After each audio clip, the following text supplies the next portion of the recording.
vive la Bretagne, vive la Bretagne à Lille. Forum international de la sécurité, là, qui est quand même l'événement référent de cette formidable communauté de la cybersécurité civile et militaire.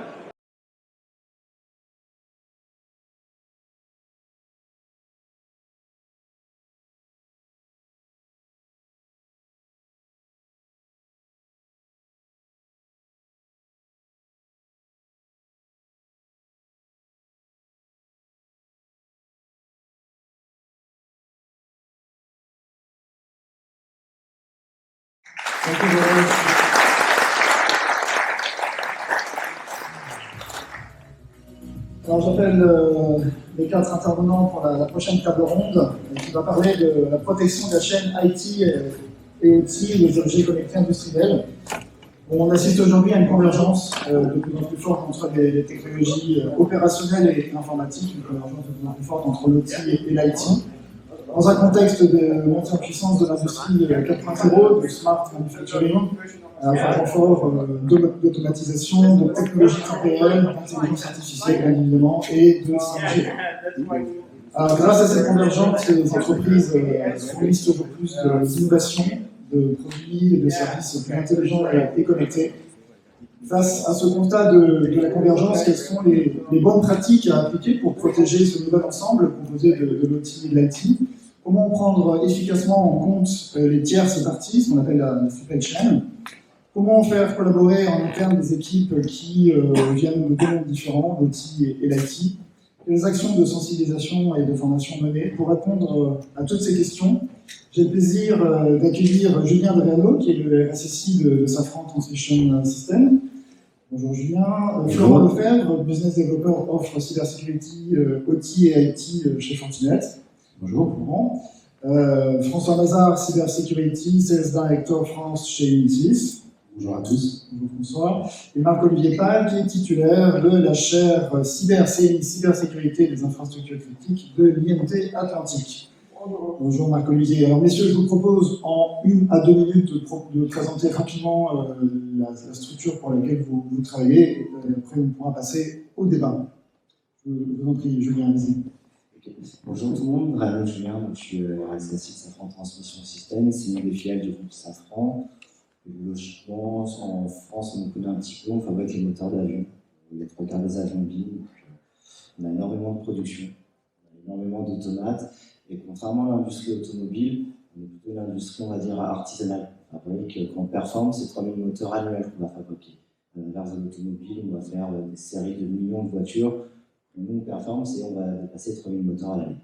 C'est plutôt des problématiques, on a à peu près tous les types d'automates, et on fait vraiment du sur-mesure et de l'artisanat, comme les mêmes, c'est de la technologie et quoi. Bien, merci Florent, à vous. Bonjour, merci Fabrice pour l'invitation. Donc, Florent Lefebvre, je suis responsable du développement de l'offre OT et IT de Fortinet en France. J'étais auparavant chez Rockwell Automation. J'ai pu voir les contraintes et la culture de l'OT. Auparavant, j'ai passé 2 ans et demi chez Schmann Deployer en Allemagne. Bien, François. Bonjour à tous à nouveau. François Mazard, je suis en charge du business développement et directeur commercial chez Unisys France. Unisys est une société américaine. Nous sommes éditeurs d'une solution qui fait des micro-segmentations sur du Zero Trust. C'est une solution qui s'applique à la fois à l'IT, l'OT et la l'IoT. Précédemment, j'étais chez Thales en charge du business développement sur la zone Moyen-Orient Afrique. Pour la partie académique, Marc-Olivier. Oui, bonjour à tous. Donc, je suis Marc-Olivier Pal, je suis titulaire de la chaire CyberCNI pour la cybersécurité des infrastructures critiques à la Grande École IMT Atlantique à Rennes. La chaire CyberCNI, c'est une chaire industrielle avec les partenaires Airbus, Amosus, BNP Paribas, EDF, Nokia et SNCF. Avec ces partenaires, nous faisons de la recherche sur la cybersécurité. Nous faisons aussi l'enseignement, nous faisons des MOOC, nous faisons des écoles d'été. Je suis aussi l'auteur d'une speaker series mensuelle sur la cybersécurité. Et voilà. Alors Julien, je vais commencer avec vous. Vous êtes notre industriel sur cette table ronde. Face à la convergence de plus en plus forte entre OT et IT, quelles sont les bonnes pratiques à appliquer? La question, c'est sur les bonnes pratiques. Donc aujourd'hui, on arrive dans un monde où on parle de convergence France IT-OT. C'est principalement pour des besoins métiers, on parle de l'usine 4.0, enfin, l'usine du futur, parce que globalement, on considère que c'est la quatrième révolution technologique au niveau de l'industrie. Le premier point dans la convergence, en tout cas, j'aime bien revenir sur le sujet, c'est ce qu'on appelle l'entropie technologique. Globalement, l'ensemble du CAC 40 des grandes entreprises dans le monde, on en est à la quatrième décennie d'informatique grand public. Ça fait 40 ans qu'on achète du matériel informatique, du logiciel, et on rajoute des couches en permanence et on décommissionne plus. Donc ça, c'est l'entropie technologique. C'est ce qu'on appelle l'entropie technologique. Donc aujourd'hui, nos équipes, elles sont saturées d'un point de vue gestion, que ce soit en IT ou en outil. On ne sait plus gérer l'ensemble des assets qu'on a. On a énormément. On va évidemment après parler d'automatisation pour être capable de survivre au milieu de tout ça. Mais au milieu de cette entropie technologique, le BABA, enfin on va parler d'hygiène, les basiques marchent toujours très bien. Il faut de la sécurité by design. C'est-à-dire que l'ensemble de nos projets, de nos technologies, on intègre la sécurité dès le début. Si on est capable d'avoir un bon niveau d'hygiène et un bon niveau de sécurité by design, après on est capable de résister, d'être de plus en plus résilient et de résister aux attaques.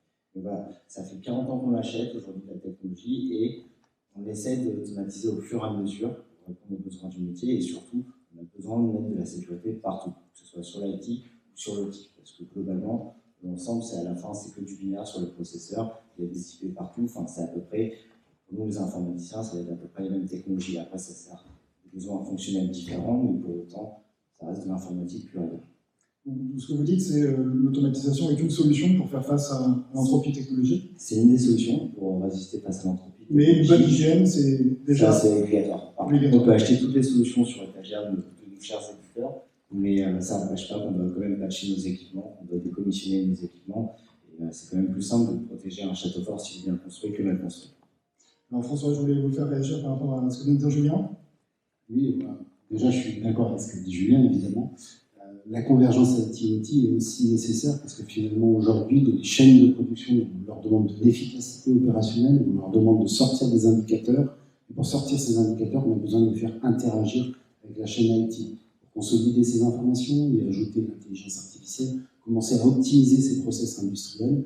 Et là aussi, on voit que ce sont deux mondes qui doivent interagir et donc être sécurisés l'un par rapport à l'autre et l'un avec l'autre, ce qui est relativement complexe, puisque ce sont deux métiers, deux approches très très différentes.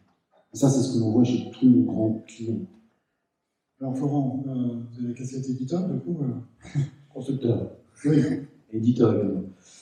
Oui, alors, je suis entièrement d'accord avec ce qu'ont dit François et puis Julien, bien évidemment. IT-OT et l'intégration des demandes, oui, évidemment, c'est un grand thème. OT, c'est pas seulement les shop floor, c'est aussi, on l'a bien vu avec la présentation auparavant de Jérôme et de Martin, c'est tout ce qui interagit finalement avec le monde physique. Donc ça peut être une voiture, ça peut être un train, ça peut être bien sûr une usine, une machine, ça peut être un capteur, ça peut être de l'informatique médicale. Les drones étaient cités aussi en exemple, donc le périmètre OT croissant cesse finalement. Donc, fort besoin de sécurité, évidemment, de cette intégration pour lutter contre l'entropie, comme disait Julien, mais ce ne sont pas les mêmes cultures, en fait. Ce ne sont pas les mêmes cultures, ce ne sont pas les mêmes mondes, ce ne sont pas les mêmes contraintes technologiques. Pas les mêmes priorités non plus. Pas les mêmes priorités, c'est-à-dire que, bien évidemment, en outil, la priorité, c'est d'abord la sûreté, la disponibilité des systèmes, la protection des personnes. En IT, c'est différent. En IT, on peut rebooter. On peut patcher facilement, on n'a pas de contraintes très fortes en temps réel, alors qu'en outil, on est souvent en temps réel, avec des contraintes très fortes. Donc on est vraiment sur deux mondes complètement différents. Et l'approche qu'on a chez Fortinet pour lutter contre l'entropie, c'est d'avoir une approche globalisante, une approche systémique, qu'on appelle chez nous la fabrique, qui est en fait exactement ça, c'est pour lutter contre l'entropie, une approche de plateforme complète en défense en profondeur. Mais même en étant des technologues, on commence toujours avec nos clients à parler de people, de personnes. Que si on n'intègre pas les gens de l'outil, les gens du métier dans la réflexion cybersécurité, ça ne marchera pas. Par exemple, je crois que c'était cité ce matin dans des conférences, les faux positifs, ce qu'on appelle le data deluge, qui est un des plus gros problèmes des équipes cyber. Si on n'a pas des gens du métier pour analyser un événement, on ne s'en sortira pas. Il faut vraiment ces connaissances de métier. Ensuite, d'un point de vue technologie, bon, nous, on a vraiment une démarche globalisante de plateforme de défense en profondeur. Et en termes de process, notre recommandation, c'est bien sûr de créer des équipes mixtes. On le voit d'abord chez certains grands clients matures, ils commencent à intégrer des personnels outils dans les SOC, par exemple, dans les SOC IT. Ok, Marc-Olivier, avec votre casquette un peu académique et chercheur également, votre point de vue sur cette question-là? Oui, donc naturellement, je suis aussi d'accord. Donc voilà, au point qu'on a juste dit, et cette approche intégrative, comme il était aussi montré avant, c'est aussi pour moi la chose, ce qu'il faut faire. Parce que les systèmes IT-outils, ils étaient traditionnellement séparés, les systèmes outils n'étaient pas si sécurisés parce qu'ils n'étaient pas connectés. Au moins, c'est ce qu'on dit dans le monde académique un peu. Et maintenant, nous sommes sur la position qu'il faut sécuriser ces systèmes qui convergent, qui sont ensemble, qui est aussi bien parce qu'il y a beaucoup de bénéfices d'intégrer les systèmes, parce que comme ça, on a beaucoup plus de souplesse, on peut utiliser les mêmes logiciels pour contrôler l'accès du bâtiment jusqu'au ordinateur qui se lance, etc., etc. Donc tout ce qui s'appelle ubiquitous computing, et comme ça, cette transformation numérique, c'est quelque chose qui est là, et c'est super qu'il est là. Mais du côté cybersécurité, c'est un grand défi de protéger ça. Sur la chaîne, nous avons 4 axes pour sécuriser. Donc, premier axe, ce qu'on a déjà entendu, écoutez, c'est sécurité par conception. Et ça, c'est quelque chose qui est super important, de sécuriser les systèmes le plus que possible avec les mécanismes et les algorithmes qui existent. Mais on ne peut pas sécuriser les systèmes 100% par conception, parce que les systèmes sont dynamiques. Ils ont une interaction, comme on a juste entendu, avec des gens. Il y a des choses sur un processus industriel de production, par exemple, que quelque chose tombe, des choses imprévues. Et ça, c'est difficile à protéger par conception. Et comme ça, la deuxième axe pour nous, c'est monitorer et faire data analytics pour comprendre s'il y a quelque chose qui se passe qui n'était pas voulu, qui n'était pas prévu. Troisième axe, si on pense par exemple sur les ransomware, quelque chose qui était et super important aussi avec les hôpitaux dernière année et cette année, c'est quelque chose où il faut réagir très vite. Et comme ça, troisième axe de notre recherche, c'est mitigation. Comment est-ce que je peux faire quelque chose contre les attaques automatiquement ou semi-automatiquement? Par exemple, l'intelligence artificielle pour configurer ou réconfigurer les réseaux ou les pare-feux pour exclure des ordinateurs qui sont avec un ransomware très vite. Ces recherches, ça n'existe pas encore chez nous au moins. Le quatrième axe, c'est mettre l'humain dans la boucle. Donc, parce que la sécurité, c'est rien qu'il y a d'elle-même. C'est pas, ok, voilà, la cybersécurité, ce qu'on peut avoir, et c'est la même pour tout le monde. Mais c'est quelque chose de très individuel. Parce que si on reste chez une usine, il y a des processus différents, et pour les différents processus, il faut des différents droits d'accès sur les parties, des différentes protections. Et comme ça, c'est aussi un défi grand. Comment est-ce que je peux inclure l'humain dans le processus? Et pourquoi est-ce que ça, c'est un grand défi? Parce que les systèmes à sécuriser sont très complexes. Parce que si vous pensez à un système IT, c'est déjà complexe. Un système OT, c'est déjà complexe. Et si on intègre tous les deux, c'est même plus complexe. C'est pourquoi nous, on regarde par exemple des interfaces immersives avec le 3D, la réalité virtuelle. Et pourquoi est-ce qu'on regarde ça? Parce que notre système audiovisuel, c'est très fort dans notre corps central. Et comme ça, nous pouvons analyser ce que nous voyons là. Et ça, c'est un axe grand aussi de recherche sur la chair, qui va probablement aussi bénir dans les années à venir, plus dans cette direction, ou aussi comprendre les algorithmes IA, c'est aussi une chose de l'ordre. Voilà. Merci beaucoup François, vous vouliez réagir? Oui, en fait, sur plusieurs éléments. Le premier élément, c'est par rapport à la détection. Effectivement, c'est un élément très très important.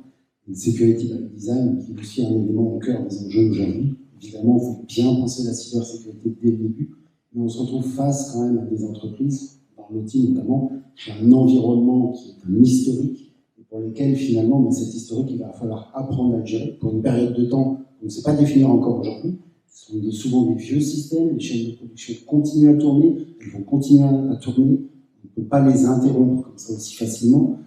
Les gens du métier vous diront c'est impossible, je ne veux pas l'arrêter, ça tourne, ça fonctionne, pourquoi l'arrêter? Ça a été d'ailleurs dit juste précédemment dans la conférence. Donc il y a tout cet environnement à bien prendre en compte et aussi les enjeux métiers. On a aussi parlé du triptyque people, outils, process, c'est vraiment très très important. Bien jauger tout ça, mettre tout ça au cœur de la réflexion autour de la cybersécurité quand on va faire interagir l'outil avec l'IT. On parle, je réagis à ce que vous dites, on parle beaucoup de sécurité by design. J'aimerais bien avoir votre réaction, Julien, Florent également, sur qu'est-ce que ça représente pour vous concrètement au quotidien, la sécurité by design. Alors, qu'est-ce que ça représente? Globalement, c'est sur la présentation précédente, là, on a parlé du framework du NIST 62443, qui met déjà un certain nombre d'exigences en place. La sécurité by design, c'est bien construire par défaut son système, son entreprise. C'est pas mettre tous les assets au même niveau de sécurité. Enfin, c'est pas de la défense en profondeur. Donc on commence à avoir déjà depuis des années un certain nombre de patterns de design. Et globalement, le NIST a fait un très joli document avec tout plein d'exigences. L'ANSSI l'a également appliqué en français, donc avec un autre référentiel d'exigences. Voilà, c'est ça la sécurité by design. C'est être capable d'absorber l'ensemble de ces exigences et construire correctement nos architectures, nos systèmes d'information, pour après être capable de les interconnecter les uns avec les autres. D'accord, Florent? Oui, en effet, je pense que c'est intéressant de citer l'IEC 62443, qui est un modèle de référence qui a été développé spécialement, c'est un petit peu une sorte d'ISO 27000 pour l'industrie, et qui prend en compte des aspects de systèmes installés, comme disait François, mais aussi de nouveaux systèmes. Et pour chacun de ces systèmes, propose un découpage de l'environnement en zones, en fait, en zones et en conduits. On ne va pas appliquer les mêmes méthodes, les mêmes outils, les mêmes critères à chaque zone du système cyber-OT, afin d'appliquer les bonnes solutions au bon endroit, avec les bons outils. Moi, je pense souvent à l'image de Vauban, en fait. Pour moi, la défense en profondeur, c'est Vauban. Ça veut dire établir un système de défense multicouche, mais il faut que les couches puissent être déjà elles-mêmes suffisamment fortes et qu'elles puissent aussi se coordonner, se parler entre elles. Et je compare souvent le système de défense en profondeur et donc d'automatisation de la réponse que l'on propose nous chez Forti au niveau depuis les postes de travail, les HMI, les firewalls, tout l'environnement de l'ICS suit, en fait, on peut le mapper sur des préconisations sur le 443 ou bien NIST ou bien de l'ANSSI. Alors, il y a un sujet dont on parle beaucoup, c'est la fameuse supply chain, la fameuse chaîne d'approvisionnement. Donc ça concerne les fournisseurs, les prestataires, les partenaires.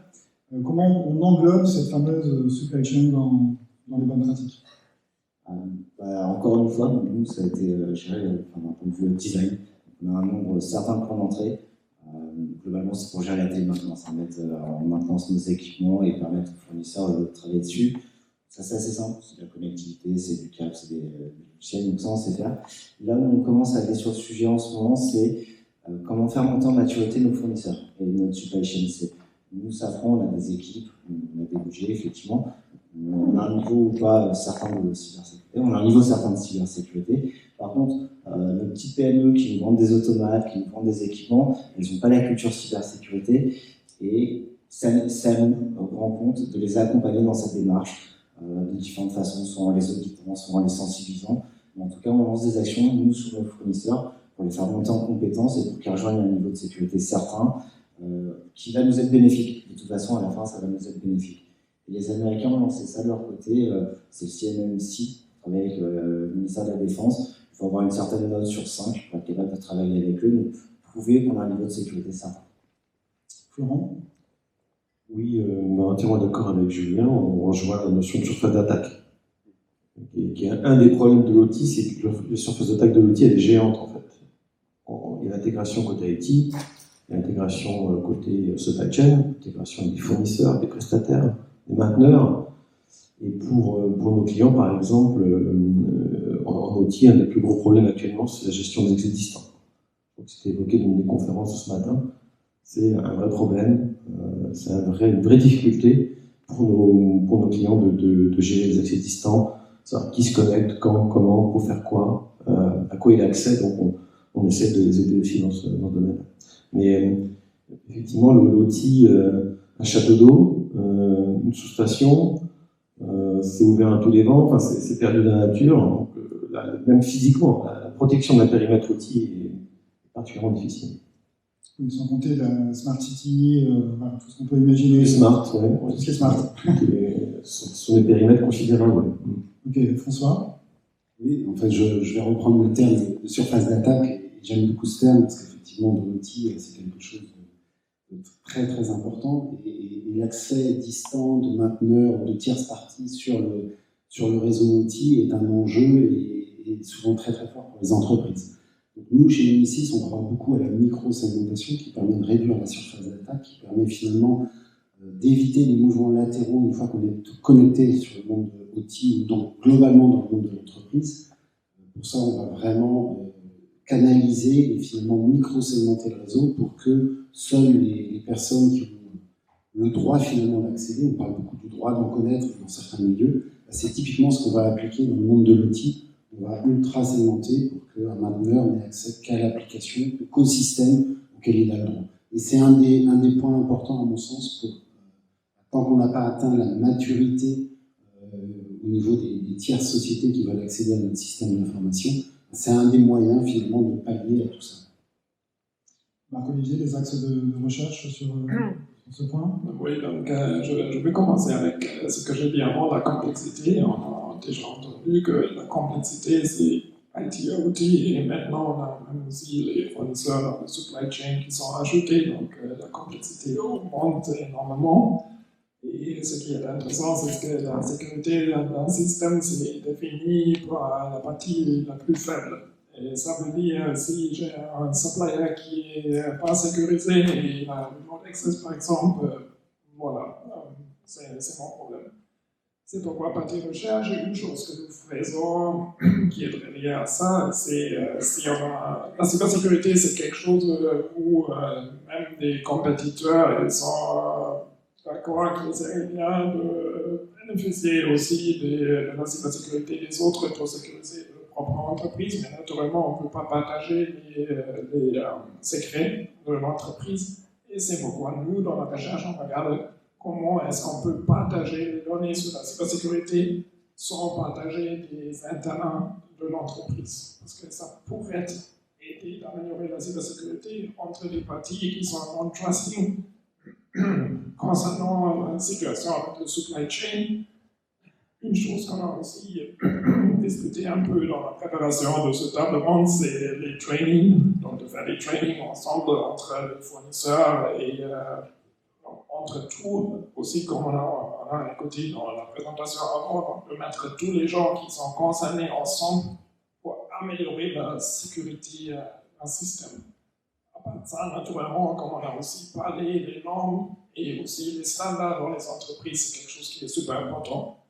Parce que la cybersécurité, c'est quelque chose où spécialement les entreprises qui sont un peu plus petites ne sont parfois pas les outils de mettre de l'argent dedans, parce que c'est rien qui paye off au début. La cybersécurité, c'est quelque chose qui est important quand il y a un incident. C'est pourquoi, comme je suis une grande entreprise, il faut que je impose des règles et des choses qu'il faut implémenter sur mes fournisseurs pour que je peux être assuré au moins un peu que le niveau de cybersécurité a une certaine hauteur. Voilà, c'est ça. Alors, il y a un aspect qu'on n'a pas encore abordé, c'est la collaboration entre les équipes OT et IT. Florent en parlait chez les tout à l'heure, l'intégration de certaines équipes OT au sein de certaines équipes IT, vous mentionniez ça tout à l'heure. Julien, est-ce que toute l'informatique industrielle doit basculer sous gouvernance de l'IT? Alors, la question posée comme ça, je dirais oui. Oui. En tout cas, c'est une position avec des assises centrales, des grands comptes. Il y a encore une lutte de pouvoir, je pense, entre l'IT et l'OT, mais globalement, il y a une règle qu'on aime bien en DSI, c'est tout ce qui est une adresse IP et sous gouvernance de l'IT. Et globalement, toutes les machines deviennent connectées ont une adresse IP quelque part. Donc on serait plutôt pour une gouvernance de l'IT, d'autant plus il y a quand même un skill gap entre les équipes OT et les équipes IT. L'informatique est un métier de temps en temps, mais on a des process, on a des méthodologies, enfin, on a des formations, on a des écoles d'ingénieurs. C'est pas parce qu'il y a 20 ans, on savait acheter des équipements industriels, c'était une seule machine, une seule boîte, on savait appuyer sur le bouton avec un Windows 95, Aujourd'hui, c'est des systèmes de systèmes, c'est de plus en plus complexe. Et quand bien même on a besoin du métier, on doit travailler avec le métier et pour le métier sur les parties fonctionnelles et la mission même de l'automate, ça reste un projet informatique, en fait, de déployer l'automate aujourd'hui, parce qu'il y en a plusieurs. Et nous, on a les formations, on a les études, on a les process en DSI central au sens large. Et je suis plutôt effectivement pour une gouvernance IT. Et concrètement, c'est ce que vous avez déployé chez Safran? Ou c'est ce que vous aimeriez déployer? C'est un peu politique. Non, il n'y a personne qui écoute, il est pas mon chef dans la salle, je crois. Non, globalement, on est en train d'y réfléchir. Donc, on travaille avec le métier et ça va évoluer de toute façon. Mais évidemment, le métier ne peut plus être capable de déployer ses propres réseaux, ses propres équipements, c'est plein d'équipements dans tous les sens. Donc, de toute façon, on va prendre au fur et à mesure la main dessus. Puis, c'est un métier, en fait, la gestion de projet informatique à proprement parler. Il y a tout plein de gestion de projets différentes. Et on n'est pas là pour prendre le travail du métier, du fonctionnel de la partie OT. Mais pour autant, ils ont besoin de nos compétences. Et aujourd'hui, on voit, ça ne marche plus comme avant. Enfin, c'est des systèmes critiques qu'on déploie dans tous les sens. Et donc, oui, on a besoin de compétences. On a besoin d'embarquer le métier avec nous, les faire monter également de compétences. Mais je pense que oui, ça va basculer au fur et à mesure et tout doucement sur notre gouvernance. Florent, vous voyez cette bascule aussi s'opérer? Globalement, oui. Je crois qu'il y a une étude Gartner qui dit que d'ici 2025, 75% de la cyber OT sera assurée par des systèmes IT. Donc oui, et puis effectivement, les automaticiens, les gens de l'OT n'ont pas forcément une culture informatique et c'est bien normal. Ça fait marcher des usines, ça fait marcher des machines, des ponts, des barrages, ça fait marcher plein de choses. Donc c'est bien d'avoir une collaboration, hein, comme disait Julien. Effectivement, bien sûr, drivé par l'IT, centralisé par l'IT, mais avec l'apport de compétences OT. On préconise bien sûr des équipes mixtes, là où on peut, notamment au niveau des SOC. En termes d'outillage, chez Fortinet, vous avez en fait la même plateforme qui va intégrer la cyber côté outil et côté IT. Donc là, pour lutter contre l'entropie et fournir de l'automatisation, on espère ainsi collaborer la solution du problème du cyber IT-OT. Et bon, ce qu'on voit comme pratique, c'est effectivement aussi des exercices de simulation où on partage les équipes. C'est un peu de l'esprit, mais j'ai vu chez certains clients l'opérateur devenir le premier rempart de défense. L'utilisateur doit être en position d'alerter. Donc c'est à nous de le former, de l'informer, pour qu'il soit capable de remonter d'alerte. François, l'opérateur comme premier rempart, ça vous parle?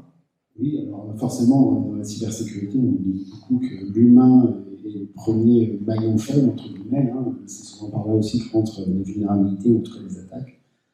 Pour rebondir un peu sur ce qui a été dit précédemment, effectivement, la DSI connaît son métier, connaît l'IT.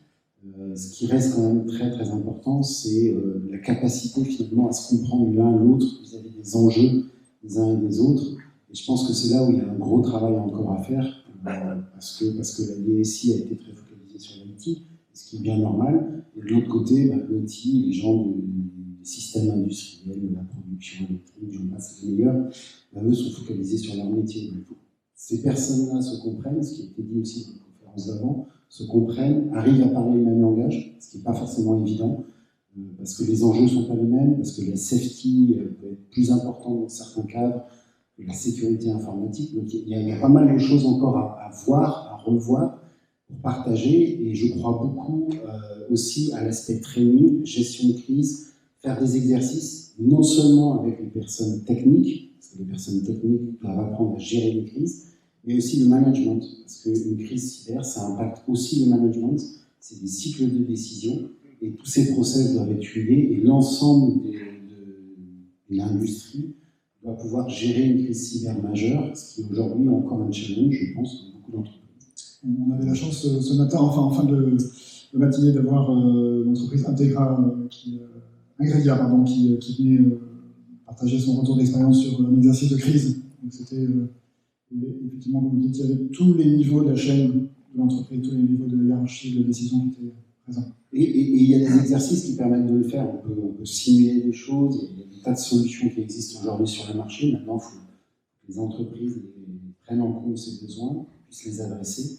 Et à ce moment-là, je pense que l'IT, l'OT, l'ensemble de l'industrie des entreprises pourra mieux gérer ce genre de crise. Alors, Julien va réagir. Ouais, sur la gestion des exercices de crise, donc make sense. Nous, on a démarré depuis quelques temps, on les fait annuellement. On n'est pas obligé d'avoir de solution. Globalement, déjà sur papier, toutes les équipes dans le même bureau, sur un créneau, ça prend du temps à tout le monde. Et juste de roder les équipes au réflexe, de savoir qui appelle, comment déclencher une cellule de crise, comment on gère la communication, comment on gère le management, quelles sont les problématiques après qui en découlent. Enfin, on a une usine arrêtée, est-ce qu'on renvoie les 600 ouvriers chez eux en mode chômage. Enfin, voilà, nous, il faut de s'entraîner, il faut prendre le temps avec le management. C'est pas forcément hyper chronophage, hyper coûteux. Enfin, on peut juste jouer l'exercice sur papier et ça a au moins le mérite d'exister et d'être fait. Si je peux revenir, je suis d'accord aussi. Et juste pour dire qu'effectivement, on peut décorréler la partie technique de la partie management. C'est deux choses ça peut être très différent. Et je pense que c'est important de les décorréler même parce que les personnes du management qui n'ont pas forcément les réflexes à avoir au niveau technique, mais par contre les réflexes en termes de process et de gestion de crise, est-ce qu'il faut renvoyer les personnes chez elles? C'est une vraie question. À quel moment je déclenche ce type de mesure? Tout ça, il faut vraiment le gérer en amont et pas le jour de la crise. Il peut y avoir des choses tout bêtes aussi, avoir le plan d'adressage imprimé, avoir les numéros de téléphone imprimés. Les numéros de téléphone, on en parle souvent, mais c'est souvent dans une database informatique qui n'est plus accessible à ce moment-là. Qu'est-ce qu'on fait? Comment on gère? Est-ce qu'on passe par le téléphone portable? Si le téléphone de l'entreprise ne marche plus. Le manuel de crise aussi, en format papier, c'est pas mal. J'ai vu un exemple d'escape game sur ce thème-là, organisé par l'Inclusif, et c'était extrêmement intéressant. Donc, on fait aussi du Clusif à ce sujet. Marc-Olivier. Cette intégration des gens, c'est la grande chose, comme on a entendu. Et aussi, à la fin, nous n'allons pas tous être les mêmes experts de la cybersécurité. Comme ça, nous avons tous les compétences que nous avons, mais il faut avoir les interfaces.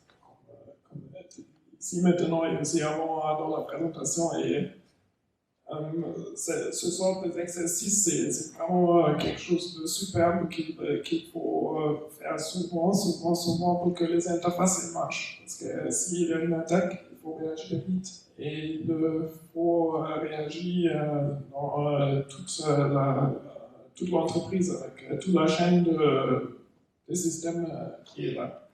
Je veux brièvement retourner à cette chose que j'ai dit au début, ces interfaces 3D, parce que avec la crise sanitaire, c'est comme nous avons vu, c'est ce que les gens ils ont travaillé de la maison et pour faire ces exercices, la communication est vraiment essentielle. Il faut idéalement être dans un situation room pour être ensemble avec les différents gens, les différents gestionnaires des différents teams pour coordonner tout ça.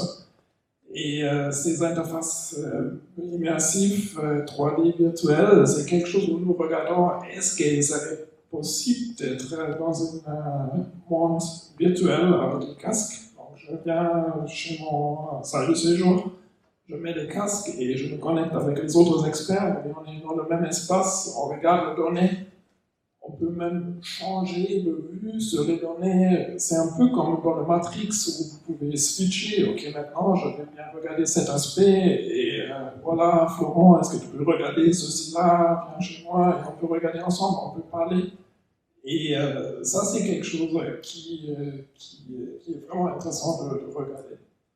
Et aussi, si on regarde ça, c'est intéressant, mais c'est aussi clair, ça, c'est aussi une autre dimension de complexité parce que ce sont des systèmes en plus, des interfaces, qui, mais en même temps, ils sont super importants. Et si on a ces systèmes, la prochaine question après va être comment est-ce que je peux sécuriser ces systèmes? Parce que sur la réalité virtuelle, c'est même plus facile d'impersoner quelqu'un, de dire ok, maintenant je suis François, j'ai la voix de lui et je peux faire quelque chose dedans. Comme ça, intégrer les gens, peut-être utiliser les nouveaux outils comme les interfaces 3D et communiquer. C'est le plus important. Non, Julien, vous voulez réagir? Ouais, j'ai un peu ponctué les interfaces, la réalité augmentée. Déjà, si on maîtrisait bien Zoom en entreprise, et dans le monde, après un an de confinement, je pense qu'on a tous eu quelques aventures sur Zoom, sur Citadel, sur whatever. La batterie sont un peu de marge avant d'y arriver. Ouais. Alors, on va passer aux questions du public. Juste avant de passer aux questions de la salle, j'ai juste une petite question à vous poser. En 30 secondes, je vous demande de répondre à la question suivante. Quel est votre sentiment par rapport à il y a 5 ans ou 10 ans? Est-ce que les choses ont beaucoup changé ou est-ce qu'on est au même point? Quel est le bilan selon vous aujourd'hui? Bon, très très rapidement. Je pense que globalement, tout a évolué. Déjà, il y a 10 ans, on parlait plus de SSI que de cyber. Le buzzword cyber a apparu quand même ces 5 dernières années. Les mentalités évoluent. En entreprise, on commence à en prendre de plus en plus considération, de plus en plus de budget. Donc, globalement, ça avance dans la bonne direction. Florent? Oui, même commentaire. Les attaques qui ont fait la une des journaux ont bien accéléré les processus et les courbes de maturité, malheureusement, heureusement. Autour d'efforts que l'ANSSI, par exemple, autour des catalogues industriels, le CLUSI dont je parlais, des outils comme l'IEC 62443, c'est quand même des progrès. Et puis les outillages. On a quand même maintenant des outils puissants et aussi des compétences dans les sociétés de services pour accompagner la cyberoutil. Pas grand-chose à rajouter sur ce qui a été dit. Évidemment, la maturité progresse, c'est un fait. Maintenant, des attaques subsistent. À chaque fois qu'il y a une attaque, il faudrait faire un petit retour d'expérience sur qu'est-ce qui s'est passé, pourquoi l'entreprise a été hackée. À partir de là, développer, continuer, progresser. C'est un chemin perpétuel qu'il faut instaurer dans l'entreprise. Rien n'est jamais acquis, donc continuer. Marc-Olivier? Pour moi, c'est l'effort pour le changement, c'est juste regarder la presse, parce que dans la presse, maintenant, on peut lire des articles sur des cyberattaques. Et il y a 5 ans, 10 ans, il y avait zéro. Quand j'ai parlé à quelqu'un random de la rue sur la cybersécurité, c'était... C'est quoi? Je ne sais pas, c'est comme parler sur Internet il y a 20 ans, 30 ans. Et sur les entreprises, je pense que ça a beaucoup amélioré la situation parce qu'ils ont déjà la cyber awareness, donc ils savent qu'il faut faire quelque chose. Il peut encore améliorer naturellement. On a parlé de l'information, etc., mais ça marche dans le bon sens. Et aussi, partie gouvernement, c'est vrai que le gouvernement reste aussi sur la cybersécurité des entreprises et aussi sur la cybersécurité, sur la recherche. Quand on regarde ça, le marché a aussi bénéficié de ça avec les partenaires. Et ça, c'est quelque chose d'important et pour moi, ça marche dans le bon sens. Très bien, merci beaucoup messieurs. On va s'intéresser aux questions de la salle qui, je n'en doute pas, sont nombreuses.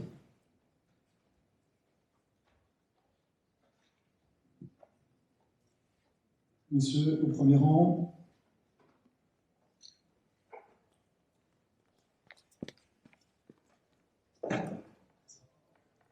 Bonjour, monsieur Toubon. Pierre-René Laguet, Société Procist, pour la maîtrise et la performance des équipements automatisés, tout secteur confondu en France. Ma question s'adresse plutôt à monsieur Tréano. Vous commenciez le pitch tout à l'heure en présentant le business de Safran comme étant comparable, mais un petit peu à l'opposé du domaine automobile, pour les questions de cadence en fait, de production. Donc ma question, elle porte sur ceci. Dans le domaine automobile, on peut se dire qu'effectivement, une indisponibilité de l'outil entraîne une incapacité à tenir les cadences. En fait. Et donc pour Safran, une indisponibilité de l'outil entraînerait quoi du coup? On jouerait plutôt sur la qualité? On cherche évidemment la disponibilité et nos usines elles tournent 24/24, on a des chiffres qui tournent 8 et tout. On peut se permettre un peu d'indisponibilité sur nos équipements dans la chaîne de production. Les temps de fabrication sont plus lents et clairement, contrairement à l'automobile, on n'est pas complètement flux tendu. Ça va. Nous, ce qui nous fait le plus peur, c'est plutôt la perte de qualité de nos pièces que la disponibilité. Pareil, on sait gérer la disponibilité, on n'a pas le même curseur que l'automobile. Un autre point que je voudrais ajouter, peut-être, c'est la notion de fuite de données, de data leak. On a souvent l'idée de l'outil comme un arrêt de production, mais il y a un point qui est plus grave à mon avis, et c'est la partie imagée de l'iceberg. C'est en fait des attaquants qui en fait s'intègrent dans les systèmes pour du vol de données, du vol d'IP. Et ça, c'est un point qui est encore malheureusement peut-être un peu négligé. Et peut-être pour aussi ajouter une partie OT, c'est aussi Building Management. Et si j'ai une banque, par exemple, et le OT ne marche pas, personne ne peut entrer le bâtiment, et ça, c'est un peu grand. Même s'ils ne sont pas en production avec OT, mais comme on a dit au début, le OT, ce sont tous les systèmes cyberphysiques où on a une interface entre le logiciel et le physique, et c'est vraiment presque partout. Et comme ça, l'impact est vraiment beaucoup plus grand aussi, à part de la production de quelque chose. François, vous voulez réagir? Non, enfin, globalement, tous les systèmes dits industriels, OT, c'est des systèmes où la disponibilité est importante, la disponibilité à différents égards. Il y a aussi tous les indicateurs qu'on peut remonter, la protection intellectuelle évidemment. Il y a énormément de choses derrière l'outil. C'est pas juste produire un flux tendu. Je sais que c'est pas ce que vous vouliez dire justement, mais c'est un des éléments parmi l'ensemble des attaques qui peuvent impacter une chaîne de production. D'autres questions dans la salle, monsieur au premier rang également? Est-ce qu'il y a d'autres? Oui, bonjour. Bonjour, c'est Jean Frangis. Question pour Julien. Julien, comment les services métiers OT ont été intégrés dans l'IT, d'un point de vue de la cybersécurité? Bonne question. Globalement, ce que je disais, on a travaillé, on a mis en place un gros corpus d'exigences il y a 2-3 ans. En gros, notre security by design. On l'a fait sous forme de communauté, intégrant l'IT et l'OT, les différents métiers. Safran, c'est à peu près aujourd'hui 14 filiales. On a mis une communauté avec l'ensemble des filiales, l'ensemble des représentants de l'IT et de l'OT. Et chaque exigence qu'on a passée, on l'a fait valider par l'ensemble des métiers, IT et OT. Et on leur a dit aussi, c'est un peu le deal qu'on a fait avec les métiers, c'est que globalement notre modèle d'exigence, donc en gros d'urbanisation, on le fait de façon itérative. On met un certain nombre d'exigences et tous les 6 mois on revoit le modèle, est-ce que ça tient avec les use cases métiers, et au fur et à mesure on essaie de faire passer l'ensemble des use cases métiers et l'ensemble de nos usines à travers cette urbanisation. Pour le moment ça tient. Évidemment il y a 2-3 points d'échauffement de temps en temps parce que voilà, il y a 2-3 use cases avec certaines technologies un peu compliquées, mais on a depuis le début intégré le métier dans cette démarche-là. Donc c'était sous patronage entre guillemets de l'IT, de la SSI, mais le but c'est, on a pris notre bâton de pèlerin, on a évangélisé les métiers, on allait voir l'ensemble des métiers, et le but c'est de fédérer l'ensemble des use cases sur ce modèle-là. Et pour moi ça tient. Monsieur au deuxième rang, membre d'un rang à chaque fois. Mon masque, bonjour, donc Jean-Christophe Marpeau, j'ai en charge le programme mécatronique. Petite question aux 4 personnes, ça concerne effectivement la partie objets connectés et les fournisseurs de solutions, les offres de solutions. Vous avez parlé de montée en compétences. Est-ce que vous avez déjà identifié des freins à cette montée en compétences, surtout aux offres de solutions qui sont hors secteur ou hors secteur cybersécurité? Je parle de fabricants de machines spéciales IoT et sur mesure et autres. Bonne question. Des freins, ouais. Et donc évidemment, il y en a. Certains de nos fournisseurs de machines sur 2-3 sujets ne veulent pas évoluer. Après, c'est une discussion. Et on a un truc super bien qui s'appelle les contrats, dans lesquels on rajoute les exigences pour assurance sécurité. Et dans ces contrats-là, d'entrée de jeu, dès qu'on signe avec quelqu'un, on met d'entrée de jeu les audits et un peu d'accompagnement. Donc, on n'est pas encore capable d'imposer à certains fournisseurs de faire évoluer leur système d'exploitation de telle machine ou d'installer l'antivirus qui va bien à tel endroit. Pour autant, avec un peu de discussion, un peu de sensibilisation, les contrats, on arrive à les faire un peu évoluer tout doucement. Mais effectivement, sur certains équipements, on a le droit de rien installer. Mais la règle du jeu chez nous, elle est assez claire. Si on a le droit de rien installer, on peut en prison dans un coin. On déconnecte du réseau. Donc, à un moment, si le métier veut être connecté, veut son big data, veut son analytique, il faut que l'éditeur évolue, que nous on fasse 2-3 passes droits, mais c'est donnant. Ça ne peut pas être unilatéral comme discussion. C'est vrai que du côté de l'écosystème des fabricants, il y a un effort à faire.